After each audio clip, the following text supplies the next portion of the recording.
Baik, yang pertama, kita tahu kita ada beberapa jenis ketaksamaan. Okey. Untuk ketaksamaan lebih besar atau sama dengan dan lebih kecil atau sama dengan, untuk graf kita akan pakai garisan solid macam garisan merah ni. Okey. Manakala untuk ketaksamaan lebih besar dan lebih kecil, yang ni tak ada sama dengan Untuk graf dia kita akan pakai garisan putus-putus. Okey. Benda ni kita akan guna pakai untuk contoh-contoh yang saya akan terangkan selepas ini. Okey, kita tengok contoh yang pertama.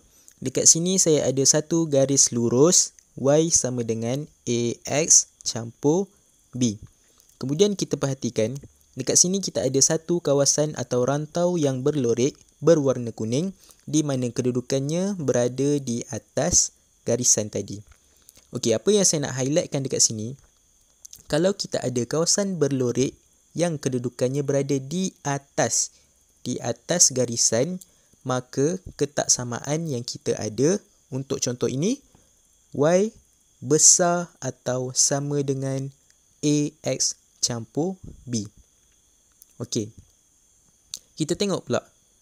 Di bahagian bawah garisan, kita ada satu kawasan atau rantau berlorek yang berwarna hijau. Di bawah garisan. Jika di bawah garisan, maksudnya kita akan ada ketaksamaan Y kurang atau sama dengan AX campur B. Kalau di atas, besar.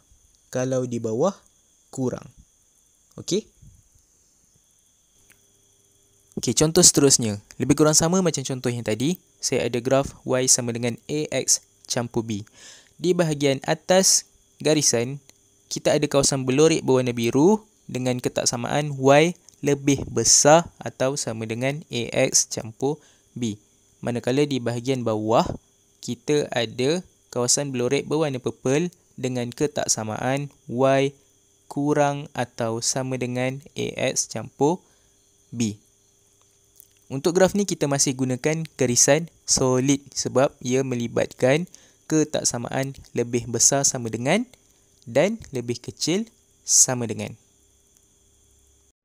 Okey, contoh seterusnya. Konsep dia lebih kurang je macam contoh yang kita dah tengok tadi. Cumanya, apa yang bezakan dia, kalau kita perhatikan, garis lurus yang kita ada merupakan garisan putus-putus. Okey, garisan putus-putus maksudnya apa? Macam yang saya dah terangkan sebelum ni, kalau garis putus-putus, ketaksamaan yang terlibat hanyalah lebih besar atau lebih kecil. Jadi kawasan berlorek yang berada di bahagian atas garisan, ketaksamaan yang terlibat ialah Y besar daripada AX campur B. Manakala di bahagian bawah garisan, ketaksamaannya ialah Y kurang daripada AX tambah B. Sama juga untuk contoh yang nombor 4 ni, konsep dia sama je macam yang tadi. Okey?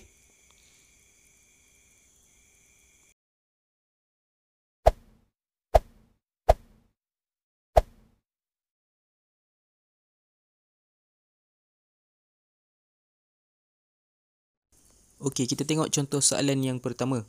Dia minta kita lorekkan rantau yang memuaskan ketaksamaan yang diberi. Okey. Tengok betul-betul. Kita ada 3 ketaksamaan.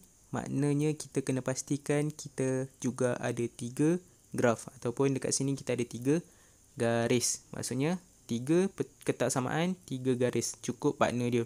Okey, kita tengok persamaan yang pertama. Y kurang atau sama dengan 2X campur 6. Partner dia garis lurus Y sama dengan 2X campur 6. Okey, kawasan mana yang kita nak lorekkan? Ketaksamaan kata kurang atau sama dengan. Maksudnya kita akan lorek bahagian bawah garisan. Okey, lorekkan semua bahagian bawah garisan. Okey, kita tengok satu-satu. Tengok ketaksamaan yang kedua. Y kurang atau sama dengan negatif 3X campur 6. Makna partner dia Mana garisan dia? Garisan dia ialah Y sama dengan negatif 3X campur 6. Kurang atau sama dengan, maksudnya kita akan lorek di bahagian bawah garisan. Okey, yang terakhir, Y lebih besar negatif X campur 2. Garis dia Y sama dengan negatif X campur 2. Okey, yang ni lebih besar. Tak ada sama dengan. Nampak? Lebih besar tak ada sama dengan. Garis dia garis putus-putus. Okey, kawasan mana yang kita nak lorek lebih besar, kita lorek di bahagian atas. Final answer. Kita tengok kawasan yang kena semua kawasan yang berlorek. So, yang lebih-lebih tu boleh padam. Ataupun kalau kita boleh dapat terus jawapan, boleh terus lorek. Kawasan yang bertindih untuk 3-3 ketaksamaan. Okey. Baik, contoh soalan yang kedua.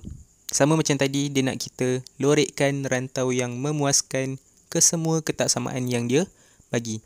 Okey, macam biasa untuk soalan ni, kita tengok ketaksamaan dia. Ketaksamaan ada 3 dan kita akan pastikan kita ada 3 garis lurus. Okey, untuk soalan ni, complete.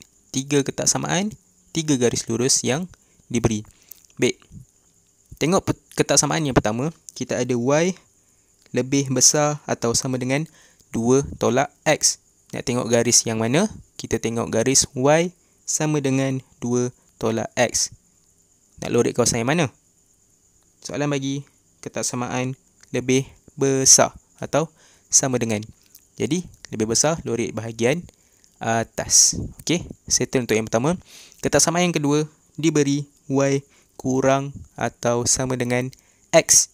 Nak tengok garis yang mana? Kita tengok garis Y sama dengan X. Nak lorek kawasan mana? Tengok dia cakap apa? Dia cakap kurang. Kurang atau sama dengan. Kurang bermakna kita akan lorek bahagian bawah garisan. Okey. Tengok ketaksamaan yang ketiga. Diberi X kurang daripada 2. Okey, tengok garisan dia pula. Maksudnya kita akan tengok garisan X sama dengan 2. Kalau kita perhatikan kat sini, garisan ni adalah garisan menegak yang lurus.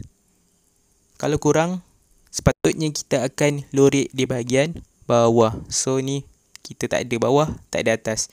Jadi untuk garisan menegak, kita akan lorek di bahagian kiri garisan jika kurang. Kalau lebih, bahagian kanan lah. Okey. So kita dah dapat ketiga-tiga kawasan berlorek.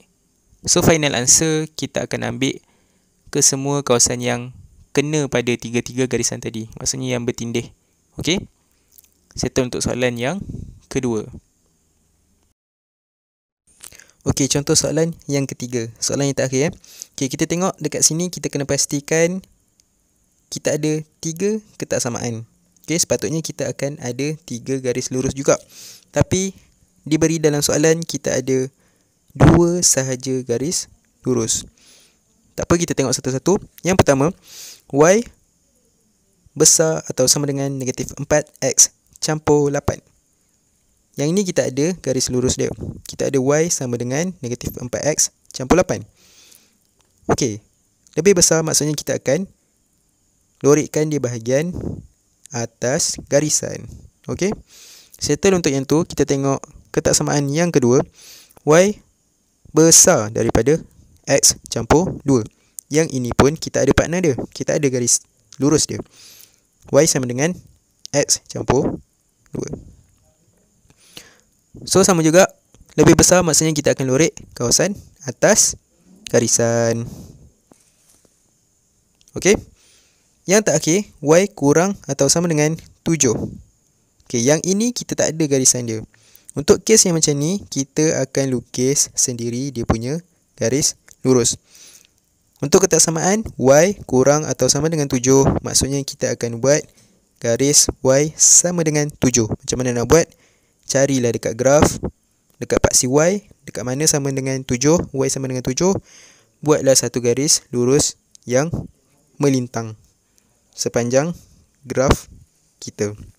Okay, so kita dapat garis lurus kat situ. Tengok balik ketaksamaan dia, kurang atau sama dengan, maksudnya kita akan lorek di bahagian bawah garis lurus. Okey, final answer, carilah kawasan yang bertindih untuk tiga-tiga ketaksamaan kita tadi. Okey, so itulah jawapan terakhir.